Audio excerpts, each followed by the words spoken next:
It's the blockbuster film that has broken and continues to break box office records. Black Panther, the famed black comic book character, comes to life in a rich story on the big screen. So how long has this been going on? Then this Sunday, it's the 90th Annual Academy Awards. Several black artists are up for the coveted gold statue, a handful of Latinos, but few other people of color. A new report confirms not much has changed since the first year of Oscars So White. Tonight, film artists of color, a new wave of talent breaking through racial barriers, or finally claiming long overdue recognition. We are home.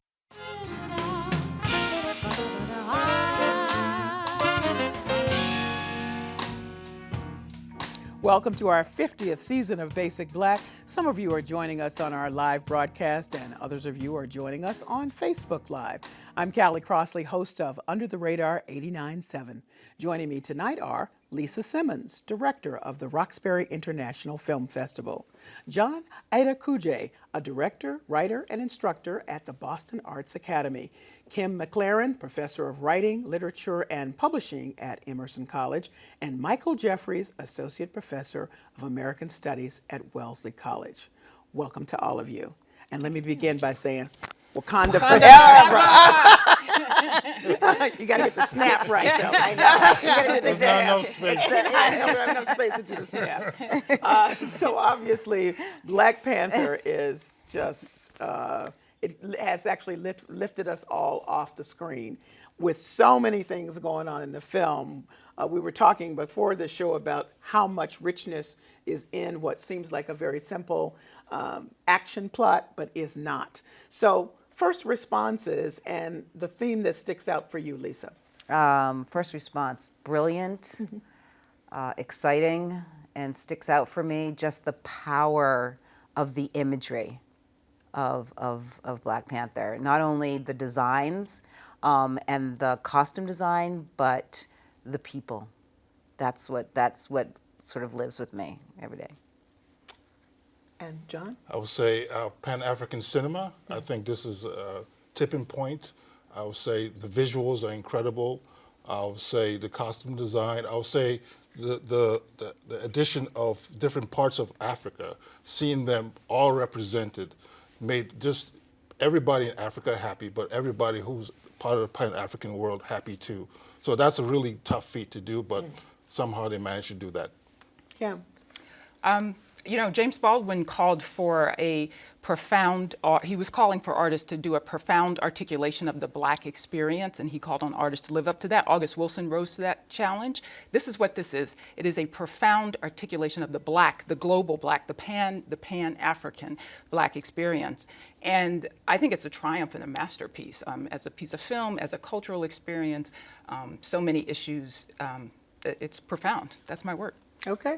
Michael? I think it's issued just a remarkable challenge to the film industry. It's disproven so many of the lies that we've been fed for so long, and it is reached and gone over that tipping point where we can't go back and accept some of the fictions that we've heard about whether these characters and these actors and these directors have a product that's worth selling. That question is now finished. So where do we go from here?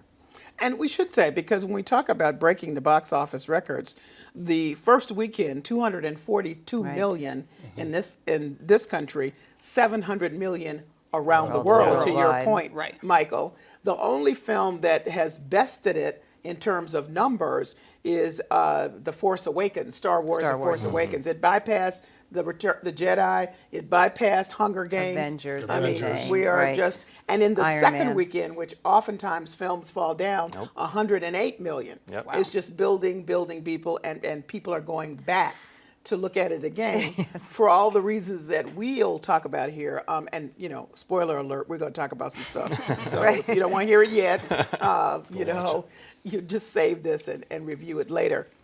I really want to talk about the theme of belonging across the board in the film, what it means to belong, both to community, to a community as the fictional Wakanda was, but also to each other, as we learn from the relationship with Michael B. Jordan's character and T'Challa, and he's wrestling with, you know, how do we let one of our own escape us?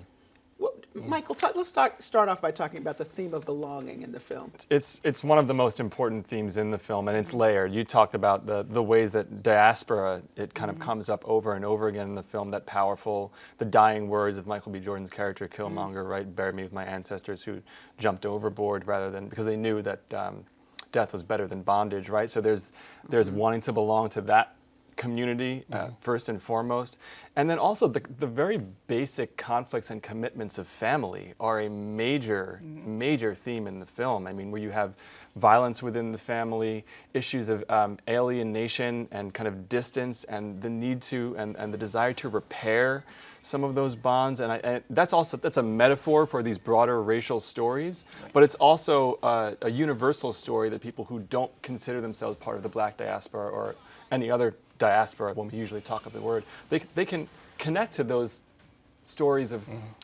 family sort of dislocation and repairing family bonds. So those are two of the ways that strike me right off the bat. And I was thinking, John, that with the Pan-Africanism and you being an African filmmaker looking at all of these issues, you know, that connection between Africans and African Americans is sometimes fraught. Yes. And so, you know, here it is, a way for us to look at this in an interesting way. Absolutely. That was why I was so excited about it. I was excited because every time we have a film that kind of deals with partial African-American issues or African issues, there's usually something in the middle where it's not sincere or it's too aggressive. This just melded things together perfectly. I'll give an example with the screenplay itself. Normally with a hero's journey story, you usually have one person going through the whole thing and we kind of follow that person. Right. But with this film, you have different characters. Each one has an arc. Right. And you're following each one. It's kind of that Africanness. So it's not this selfish thing where we have to follow one person. Even though he is the king, we have other people around him who are also supported and very necessary. Right. So that is kind of an African tradition that is both here in the United States and in the African continent as well. And boom, we have it on this film.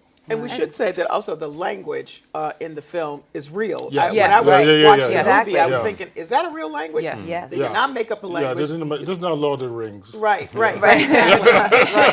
So they based it on the South African language, but then they, I guess, used bits from other places. And then Nelson also Mandela. you see, also when you see Baku, when somebody who is from Trinidad or who have roots here, but you listen to his accent, it's very Nigerian. So when I was listening to it, I was like, wait, I was rooting for this guy. I didn't know actually didn't know he was from Trinidad till the end of the film. And when I did my research, I was like, oh, They this did a is lot good of work. too. Yeah. This is They good. did do a lot of So work. that's They Winston did. Duke, who's from Trinidad, who Right. who Resembles. John has just said has a little bit of a Nigerian accent. Right. Yes. Yeah. I was just going to say, I think one of the profound things about it is that in the African-American connection, it would have been easy for Coogler to make a movie about African-American yearning for a homeland, right? That's our story that we all know, you know, this romanticization of Africa and this longing. And I think it was actually really brilliant to look back to look back this way too, right? It would have been easy to do a story about the lost child, which is what we are, and we, you know, this image of ourselves as the lost child. But there was one point where Killmonger says maybe they were the ones that's lost, that's why they couldn't find us, right? I thought that was a profound moment. Like we're both, you know, and yet we are not lost too. When he shows his lip, he is African. We are African, so we're not lost, but they're lost. We need to find each other. It's not just about us finding our way back home, which is what we internalize so much, right? We're not lost.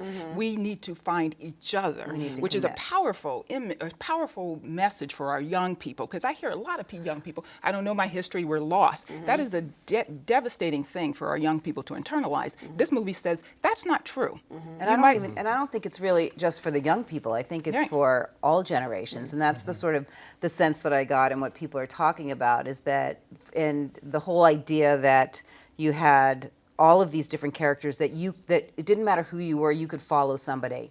You know, somebody spoke to you in that film, whether it was Shuri, whether it was Chala, or, you know, M'Baku, whoever it was, and you felt like you could, that was you, and you felt like I belong here in that space. As an audience member, watching that screen and watching those characters one after another, I think that's how people just felt so uplifted, and they felt like that's where I belong, that's who I am. I'm proud of that. I'm proud of this rich history, the beauty, the elegance, you know, and so I think when I think of belonging, when I think of that, I think of as an audience member watching it, as an African American watching it, thinking, I'm learning, right? And I'm inspired by this African world that I was never taught about this way. Right. And the centeredness. I mean, I think Yes. one of the other things it does is, and getting back to we talk about Afrofuturism, which this is, but it's also in some ways revisionist history. It's an imagination of what would have happened to Africa had Africa not been colonized, right? Colonized. And so that is also so powerful that it's not just we would have been as good as, right? It's we would have been way over the top, right? And which is again a really important message for young people. So the other thing that I want to talk about is because this is a constant conversation in our conversations, particularly among those of us who are in the talented 10th. What is the responsibility? What is our responsibility for each of us? So Killmonger got left behind. What is our responsibility? What is our responsibility if we have all the talents hidden in, with the Vibranian and in Wakanda, Michael Jeffries? Do we, be broader and embrace, or do we try to make sure that we can stand on our own and then in that way give? It's just an ongoing discussion. Yeah, and these questions of self-determination, I think they get fuzzy toward the end of the movie when we learn that T'Challa's decision is really to open up and take down some of the walls that they've built around. And if I have a critique, and we can nitpick and critique some of the ideology and the script and the arc in terms of the story of Wakanda, but that's something that I'm hoping for in the sequel gets a richer exploration, because it's sort of a feel-good story for the rest of the audience. So the resolution to this problem is Wakanda lets down their walls and participates in a global community. But the question is, on whose terms, right? On whose terms are they going to participate? And, given that we usually have narratives of quote-unquote third world countries wanting to get a piece of the pie, the power dynamics, as you described, Kim, are flipped here, right? So it should dramatically alter that conversation about what participation, exchange of ideas actually looks like, because that conversation today is always fraught with economic exploitation, exploitation of natural resources, the brain drain, where breaking down borders often means that the most talented, capable earners of that country are leaving and not really sending remittance back. So all of these things, I think, are things that I'm looking forward to in the future to see how it plays out. I think that's an interesting look at it too, because I think that for me, when that happens at the end, you do feel like a sense of, well, what am I doing, right? And I sort of felt like that was kind of the message. It's like we're going to break down our walls, and we're going to go out, and we're going to, and I think in their words, or in however they want to do it, that we're going to go out and we're going to help support those who are less fortunate. And how can we do that? I mean, I loved the references in the film about, when he comes back after he dies and, and is really angry about how could you leave him? How could you? And I thought that was incredible. That was such an incredible point of the film, because it's true. Up to that point, you were like, why is he acting like this? And, why is the African American, character angry and doing all these horrible things and killing people? And then you get to that point and you're like, he was left behind, and why did you leave him behind? Why didn't you bring him back to Wakanda where he should have been? And it's sort of like, for me, it was like, why are you leaving people behind, and what are you doing? And what is your responsibility leaving this movie theater in this current state and in this current world? And what should you be doing? I would say the bottom line is, like, Black is beautiful, and Black genius is incredible, and we all have it, but somehow it's being separated. And so it's actually all our duties to try to put this back together, because that's where the power is. We're talking about this one story. There are many stories like this that we can put back together, and then we see our power. it's very clever because we're all over the place, and then we find a way to fight each other. Right. Killmonger is, Right. I get what he's doing. I understand Right. where he's coming He's from. a very sympathetic villain. Exactly. Yes. And can I comment on that, on the point about Black Genius? Because one of the things that concerns me about some of the readings of Killmonger that we've seen is that he's this sort of tragic or flawed or misguided, and the genius of that character, the radical genius and the radical political imagination of that character Absolutely. should be included when we talk about Black genius and Yes. Black brilliance. Right. As violent and morally fraught and ethically fraught as it is, that still counts too, that radical political imagination. But it sometimes gets lost because Right. he's viewed as the one who's left behind, the one who's too violent, et cetera, et cetera. Right, And- and his sorry. he's a fascinating character, and I agree with that 100%. So we do have to credit that radical imagination. The flip side of that is the violence is a result of the internalized colonialism, right? Of Yes. the white supremacy, right? He's a CIA. That's not incidental. He's been Right. he has been corrupted. We always often talk about the corruption of Africa. He himself has been corrupted. But on that note, I want to also just touch on briefly the depictions of Black masculinity, which is one of my favorite things in this. And one of the things that I've been thinking about is Killmonger is one depiction of Black masculinity, and he's a fascinating character, but he is cut off from women. I mean, he shoots his girlfriend in the head, right? T'Challa is powerful and masculine and assertive precisely because he respects and is equal with women. I think we can't miss that, right? No, I I mean, think his very source of masculinity, he triumphs at the end, is because of his connectedness to the women around him. He's dependent on He is them. dependent on them. Right. And that's a really important It is. message also I to think send you're to, right. to It's young a partnership, Right, Right. you know, right. and he really values. Right. So I wanted to just throw out a number of stereotypes or assumptions that have been gone at directly in this film, subtly or not. Many of the main characters are dark-skinned. That was a deliberate casting choice. Absolutely. It's fabulous. Wakanda is advanced. They are futuristic. They are Afrofuturism, as we've said. But the warriors carry these spears. They think guns are Primitive. Yes. Primitive. That's the So best to flip line in the that- movie. to flip that around the spears is very interesting. And just these choices about how the people are going to be portrayed in this way in terms of their costuming and all of the rest of it, that speaks to it. Just on the matter of the dark skin, because this is often an issue about casting in Hollywood, that lighter skinned Black folks who look closer to white are often the chosen ones. There was an opportunity for Amanda Steinberg. Right, I read I don't know that. if you Yes. heard this. Who's a young woman who is a young biracial woman who was in Hunger Games and has been in a number of other things, to be in Black Panther, and she turned it down. And she said, I recognize there are some spaces I should not be in, and I am very full of pride that everybody that was cast has a dark skin, as should be portrayed for this movie. She said it just did not feel appropriate. So she took her, which, not a lot of people would have. Right, right. So even with cinematography, right? When we talk about dark-skinned people, usually they're lit in a different way. right, It's right, never exactly. beautiful. It's always like, oh, that's not the right color. I can't really tell if the person's dark or is lighter. In this case, it's really embraced. It's like you see the beautiful color there.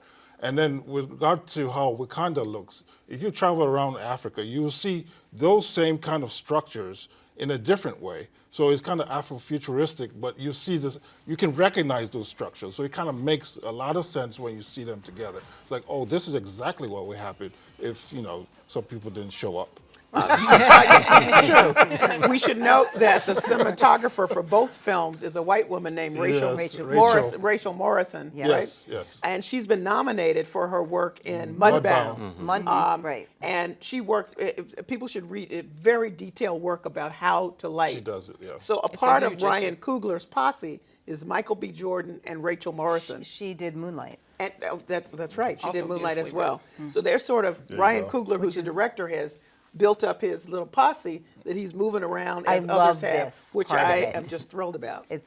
I think that's a really exciting part of that. And so And we you need know to just that speak that's- about the fact that he's 31 years old. I know.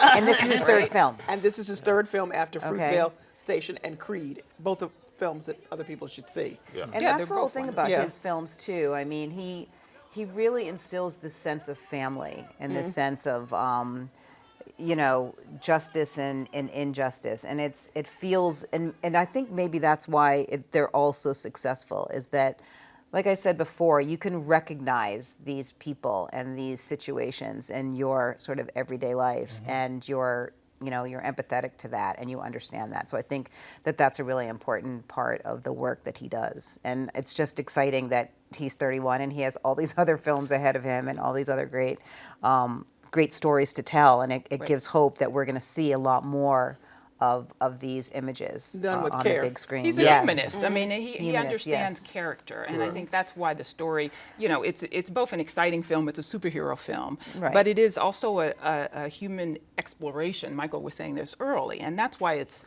so interesting. And that's clearly the work of someone who understands the artist's obligation to really get in and explore humanity, the human psyche, what it means to be human in this particular world, in this particular skin, in this particular society. So it's quite something. And we can't overlook the influence of Shuri's character, Yes, she's who great. plays a young sister, who is a scientist. And I love her She's first. the scientist. And Is the scientist in Right. the film. Yes. Well, she's in the scientist in maybe There's other a movement films. afoot to make her a Disney princess Princess. because it's a Disney film and blah blah blah, and it's such a powerful role for a woman to be a scientist.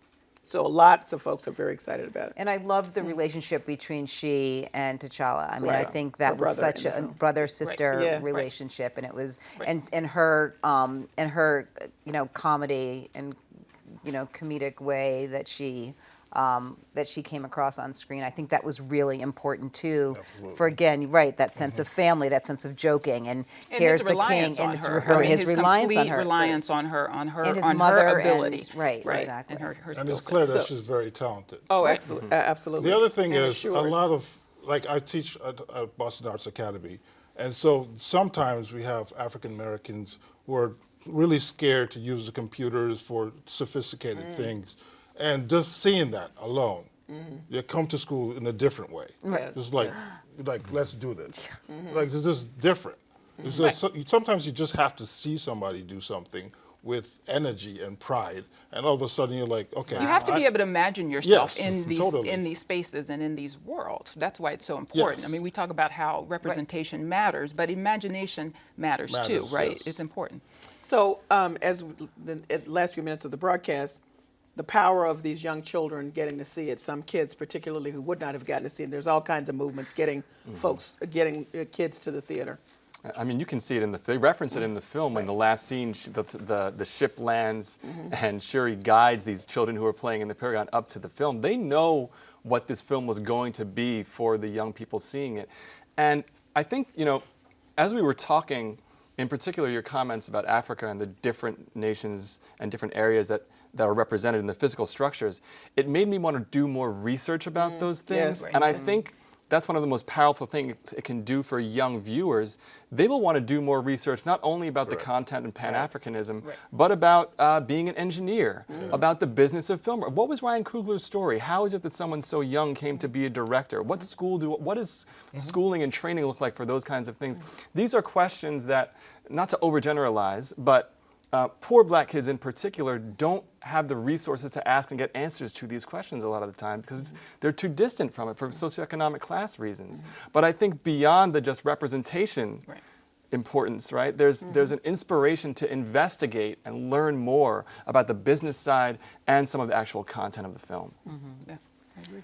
I think it's incredibly important. I think it's just as important for Black Panther as it's going to be for Wrinkle in Time. I mean, I think that, you know, kids coming out of the movie theater and feeling so proud of what they've seen. It reminds me of that little boy in the White House who went up to rub Obama's head. Right. And Like that's President Obama leaned over so he could touch his so he hair. could touch his it's hair. the same. Yeah. And it was sort of like that same thing, like, wow, I can be here. And it's sort of that's how I feel with these kids going to see it. And I just think the movement to have buyout theaters for kids to see that, I think that was fantastic. I would agree.